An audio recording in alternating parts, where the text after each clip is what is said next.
Salve, Devs, aqui quem fala é Edson Maia. Na aula de hoje do nosso curso de Algoritmos e Lógica de Programação, utilizando a linguagem Python, iremos trabalhar um conceito muito importante das nossas aulas extras. O conceito que nós iremos trabalhar é o de import, ou uso de módulos. Quando a gente começa a trabalhar com códigos em qualquer linguagem, é comum a gente não trabalhar com apenas um arquivo. Por exemplo, aqui no site online GDB, que é a ferramenta que a gente está utilizando, nós estamos trabalhando com um arquivo chamado main.py. É um único arquivo. Só que chega um determinado ponto que a gente precisa separar os conteúdos do nosso código, criando arquivos diferentes. Então, aqui no próprio Online GDB dá para a gente poder criar novos arquivos. Por exemplo, se eu vier bem aqui na folhinha, no botão New File, eu posso criar um novo arquivo. Por exemplo, eu vou criar um arquivo chamado utils.py. Vou clicar aqui no botão OK. Observem que agora eu tenho um arquivo chamado utils.py e tenho o meu arquivo main.py, que é o meu programa principal. Para a gente trabalhar com o conceito de modularização, a gente faz basicamente o quê? Em um arquivo separado, a gente coloca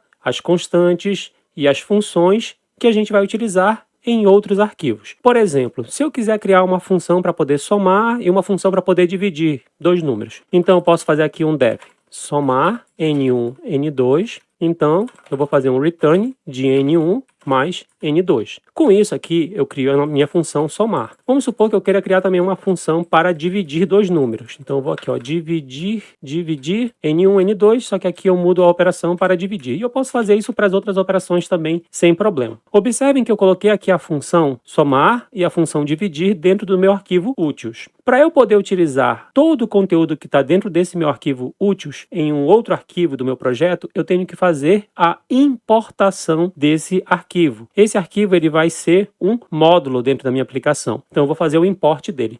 Basicamente, para fazer o import é super simples. O método tradicional é import, nome do arquivo, não precisa colocar o .py, é só o nome do arquivo. Com isso, somente com isso, eu já consigo acessar as funções que estão lá dentro. Para eu poder utilizar a minha função somar, eu vou fazer o seguinte, vou digitar aqui print utils.somar e vou passar aqui os parâmetros. Eu quero somar dois números, por exemplo, eu vou somar 10 e 2. Então eu estou fazendo um print, que é um comando de saída, utils é o nome do meu import, ponto é para poder chamar o método ou função, no caso que está dentro do meu módulo utils, que no caso função somar, parâmetro de número 1 e número 2. Basicamente isso. Quando eu fizer aqui um clique no botão Run, observem que vai aparecer aqui o número 12. Percebam que essa é a forma mais fácil da gente fazer o import. É import e daí você coloca o nome do módulo. Basicamente isso. Não tem muito mistério. Só que existe uma outra forma que ela é um pouco mais simples para a gente poder trabalhar. Então eu vou comentar essa linha. Então quando a gente quiser fazer um import de uma forma um pouco mais simples e até mais moderna, a gente faz assim. From,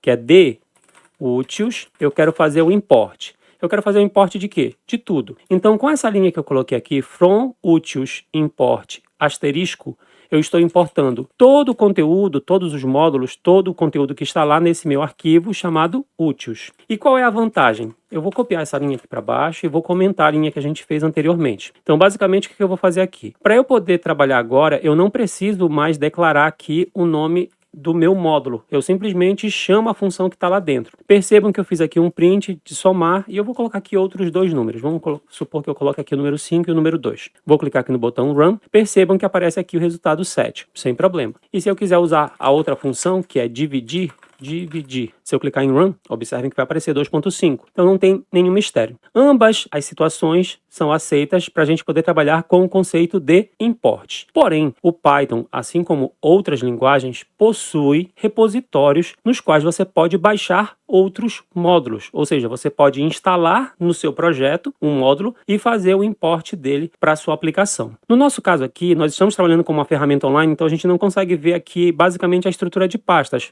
ou diretórios do nosso projeto. Porém, o procedimento para a utilização de módulos externos, ou seja, que estão em outros repositórios para colocar na nossa aplicação, é feito através de comandos de instalação desses módulos. Para isso, obviamente, a gente tem que conhecer os repositórios. Eu vou abrir aqui o principal repositório que a gente trabalha no Python, que é o pipe.org. O pipe.org é o principal repositório. Nele, você vai conseguir baixar qualquer tipo de módulo para o seu projeto. É importante que você conheça os módulos para você procurar se ele está aqui no Py para você fazer a instalação. No caso aqui eu vou procurar, por exemplo, um módulo chamado NumPy. É um módulo bastante utilizado quando a gente trabalha com ciência de dados, análise de dados, com manipulação de dados numéricos. É bastante importante você trabalhar com o NumPy. Observe, eu pesquisei e apareceu aqui para mim o NumPy. Eu vou clicar aqui. Eu tenho aqui toda a documentação. Aqui na parte de cima, do lado esquerdo, eu tenho o nome do meu módulo, aqui eu tenho a versão dele, abaixo eu tenho o comando que eu vou ter que utilizar, ou seja, eu vou ter que digitar esse comando em um terminal de comandos para poder instalar essa lib ou esse módulo na minha aplicação. Então eu vou clicar aqui no botão para copiar, que é o pip install, e aí você coloca o nome do módulo que você quer instalar basicamente. E para desinstalar é pip uninstall e o nome do módulo. Basicamente é isso, não tem muito mistério. A gente tem aqui toda a documentação, se você quiser ler, você pode fazer a leitura sem problema. Já acessei aqui o repositório, já copiei o código.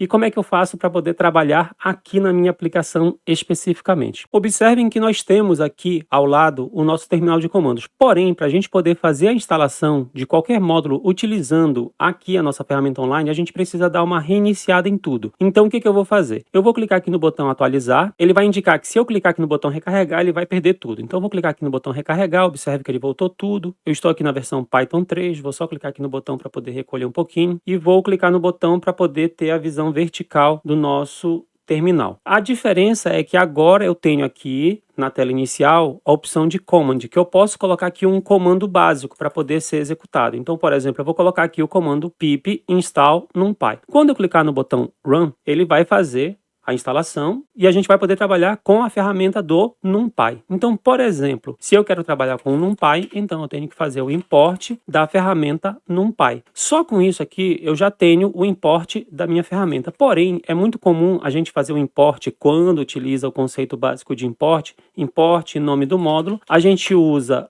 as, que é como, para a gente poder criar um alias, que é um apelido para essa nossa biblioteca. Por exemplo, NumPy é muito comum o pessoal colocar o apelido NP. Então, vou só clicar aqui fora para ele não dar sugestão. Então, agora, quando eu quiser utilizar a minha ferramenta NumPy, basicamente eu vou colocar NP. Eu vou dar uma pausa no vídeo e vou colocar aqui alguns códigos para mostrar para vocês alguns exemplos de forma rápida para o nosso vídeo não ficar muito extenso. Observem que eu criei através do NumPy um array utilizando a minha lib do NumPy, armazenando numa variável chamada lista, ou seja, a minha lista vai ser um array utilizando o NumPy. Daí eu tenho aqui 3 elementos, 10, 20 e 30. Eu criei também aqui uma variável chamada aleatórios, que utiliza do NumPy a função random, que serve para gerar números randômicos entre 0 e 1. Aqui no caso eu vou gerar 5 números randomicamente. Eu fiz um print em seguida para imprimir o conteúdo da minha lista, um print para imprimir o primeiro elemento da minha lista, que é o que está na posição 0, e em seguida para fazer a impressão do menor elemento, do maior elemento e da média de elementos. E por fim, fazer um print aqui do conteúdo de aleatórios, que vão ser os 5 números aleatórios que vão ser gerados